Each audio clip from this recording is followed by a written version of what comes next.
साथ भी ये प्रॉब्लम होता है कि बच्चा दिन भर बिल्कुल फिट रहता है, बिल्कुल ओके रहता है, बट अचानक से रात में उसको फीवर हो जाता है। अचानक रात में उसको इतना ज़्यादा फीवर हो जाता है कि और घर में मेडिसिन भी नहीं हो, तो अचानक से हम पेरेंट्स जो है घबरा जाते हैं कि अब करें तो हम क्या करें। ना तो घर में मेडिसिन है ना कुछ है, और साथ में बच्चे को इतना ज़्यादा फीवर है कि पूरा उसका बदन बिल्कुल तप रहा हो, बिल्कुल जल रहा। तो घर में हम ऐसा क्या करें कि बच्चे का फीवर काफ़ी हद तक कम हो सके, काफ़ी रिलैक्स बच्चा होकर सो सके, ताकि सुबह में उठ करके हम उससे मेडिसिन या फिर जो डॉक्टर्स हैं उनसे कंसल्ट कर सके। तो बात आज इसी टॉपिक पे है गाइस, तो आज ज़्यादा बोर नहीं करूँगी, तो लेट्स गेट स्टार्टेड। तो दिन भर तो बच्चा बिल्कुल ओके रहता है, दिन भर एकदम आराम से रहेगा, ना उसे फीवर आएगा, ना सर्दी आएगा, ना कफ कोल्ड, कुछ नहीं आएगा। अधिकतर जो मेरे बात से समझ में आता होगा उनके पता होगा कि बच्चे को खांसी होगी तो रात में होगी, पेट दर्द होगा रात में होगा, बुखार होगा रात में होगा। इनफैक्ट बहुत सारी जितनी भी दिक्कतें होती है ना गैस की या फिर किसी भी चीज़ की प्रॉब्लम जो बच्चों में होती है, इनफैक्ट बड़ों में भी होती है ना, वो सिर्फ रात में ही आते हैं। और अचानक से मान लीजिए हमारे घर में से मेडिसिन नहीं हो, कुछ नहीं हो, रात में हो, तो हम करें क्या। हमें दिमाग में काम नहीं आता कि हम रात में अगर बच्चे को फीवर आ गया, बच्चे को बहुत ज़्यादा खांसी हो गई, उल्टी होने लगा, बच्चे का सर में दर्द हो गया, कान में दर्द हो गया, पेट में दर्द हो गया, सब में दर्द हो गया, तो आखिर हम करें तो करें क्या। बस हमें यही नहीं समझ में आता कि दिन भर तो हमें पता होता है कि अगर दिन में कुछ हो तो या तो डॉक्टर या तो मेडिसिन है, बट रात में अगर हो जाए तो हमारा तो दिमाग खराब हो जाता है कि हम तो करें क्या, कि बच्चे को हम संभालें तो संभालें क्या। तो बुखार बाकी सब चीज़ों का तो मैं बाद में बता दूंगी, कंसल्ट करके भी बता दूंगी डॉक्टर से, और कुछ जो मुझे जानकारी है मैं बाद में आप लोगों को बता दूंगी। फिलहाल ये है कि बुखार अगर हो जाए रात में 2 बजे 1 बजे और दवा घर में नहीं हो, तो हमें क्या करना है, बच्चे को कैसे कंट्रोल करना है, उसके फीवर को कैसे कम करना है, और कितना से कितना तक फीवर अगर हो जाए तो छोड़ देना है, और उसके बाद अगर ज़्यादा फीवर हो जाए तो डॉक्टर के हॉस्पिटल के लिए कितना कब तक हमें इंतज़ार करके कब तक उसे लेके भागना चाहिए।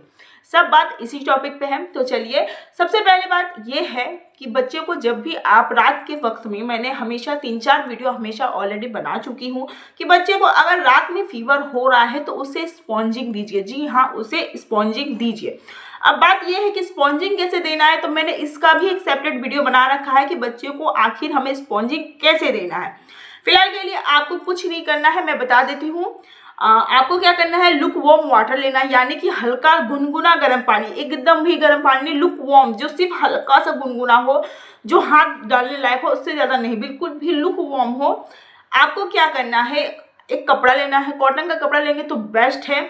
आपको कपड़े को डिप करना है बच्चे को, उसके बाद में डिप करने के बाद में हल्का सा उसे निचोड़ लेना है। निचोड़ने के बाद में बच्चे का फॉरहेड यानी कि सर पे, बच्चे के गले पे, बच्चे के आर्मपिट में, बच्चे की जांघों के बीचों में, इन सब जगहों में ज़्यादा तक जो स्पॉन्जिंग है वो करना है, क्योंकि इन्हीं सब जगहों से बच्चों को या बड़े को ज़्यादा हीट आती है। हमेशा आप चेक करिएगा, अगर बच्चे का सबसे ज़्यादा जो गर्म होता है वो हेड होता है, नेक होता है, आर्मपिट होता है, और बच्चों के जांघों के बीच में होता है। हमेशा आप ये चीज़ चेक करिएगा, हमेशा आपको सबसे ज़्यादा गर्म उन्हीं जगहों पे मिलेगा। तो आपको भी बस यही करना है कि आपको जब भी स्पॉन्जिंग करेंगे तो आपको इन्हीं सब जगहों में करना है।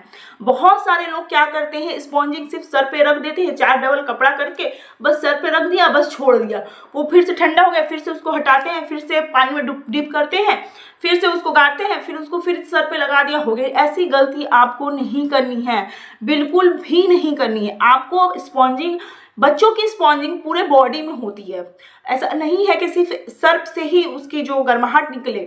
बच्चों की स्पॉन्जिंग पूरे बॉडी में होती है। तो आप मेक श्योर करिए कि मैंने जिन जिन जगहों पे बताया है आपको उन्हीं जगहों पे स्पॉन्जिंग करना है, और ऐसा नहीं है कि उसे बस छोड़ देना है या करके नेक पे है, फोरहेड पे, हाँ, आर्मपिट में, ये सब में बस छोड़ देना, ऐसा नहीं करना है। जैसे कि हम बच्चों को नहलाने के बाद उसका बॉडी जो है जो क्लीन करते हैं, सुखाते हैं टॉवल से, आपको बस वैसे ही करना है।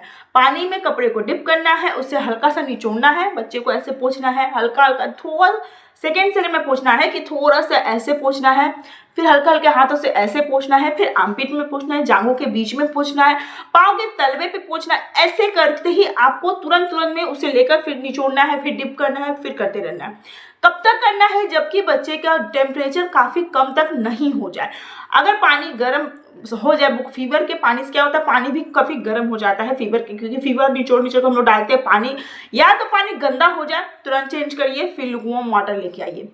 आपका पानी जब भी ये गंदा हो जाए तुरंत के तुरंत उसे चेंज करिए। और हाँ, बहुत सारे लोग गलती करते हैं, क्या करते हैं, आइस क्यूब डाल के उसमें कभी कभी लुकवार्म नहीं करते हैं, हल्का गर्म गुनगुना पानी नहीं करते हैं, वो क्या करते हैं, लुकवार्म वाटर ही लेंगे बच्चों को बस ऐसे ऐसे उसी से। नहीं, आपको आइस वाटर से तो बिल्कुल नहीं करना है, ज़्यादा गर्म पानी से भी बिल्कुल नहीं करना है। या तो आप लुकवार्म वाटर से करिए, या फिर कोई भी, रात का समय क्या होता है बच्चे को बहुत ज़्यादा सर्दी लग जाती है हम नॉर्मल पानी से करते हैं, तो इसीलिए मैं कह रही हूँ लुकवार्म वाटर, यानी कि एकदम नाव के बराबर गर्म हो ऐसा होना चाहिए। बच्चे को मैंने जिन जिन जगहों पर बताया है आपको उन्हीं जगहों पर आपको स्पॉन्जिंग करना है। और स्पॉन्जिंग कितने फीवर होने पे करना है ये भी याद रखिएगा। ऐसा नहीं है कि हल्की फीवर है, बच्चे को एकदम हल्का सा फीवर है और हमारे घर में मेडिसिन नहीं है तो क्या हम हल्का फीवर में स्पॉन्जिंग चालू कर दें, जी नहीं। हमेशा थर्मोमीटर जो होता है घर में रखा कीजिए, घर में स्टोर किया कीजिए। मैं कहती हूँ कि मेडिसिन भी रखा कीजिए।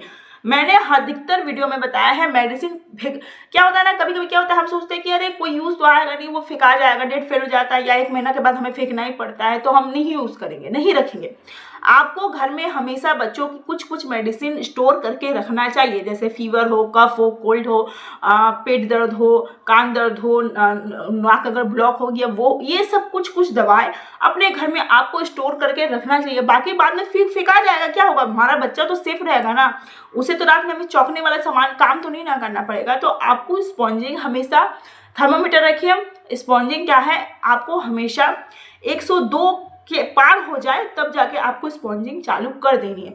और जब आपका बच्चा का अब लगे, स्पॉन्जिंग कब तक करनी है, मेन बात ये भी है, जब ऐसा लगे कि अब हमारे बच्चे का जो सर का टेम्परेचर काफ़ी हद तक कम हो गया है या नहीं है, तुरंत उस टाइम स्पॉन्जिंग आपको बंद कर देना है। जी हाँ, ऐसा नहीं है कि आपको करते रहना सुबह तक करते रहो, या फिर बच्चा का पूरा बुखार खत्म हो गया है फिर भी कुछ देर और करके हम देख ले, नहीं। आपने अपने बच्चे का सर चेक कर लिया है, थर्मामीटर है तो थर्मामीटर से चेक कर लीजिए। और अगर थर्मामीटर नहीं है तो आपने ये सर छू लिया है, नेक छू लीजिए, जब देखिए कि अधिकतर ठंड हो चुकी है, उतना गर्माहट नहीं है, तो आप तुरंत स्पॉन्जिंग बंद कर दीजिए।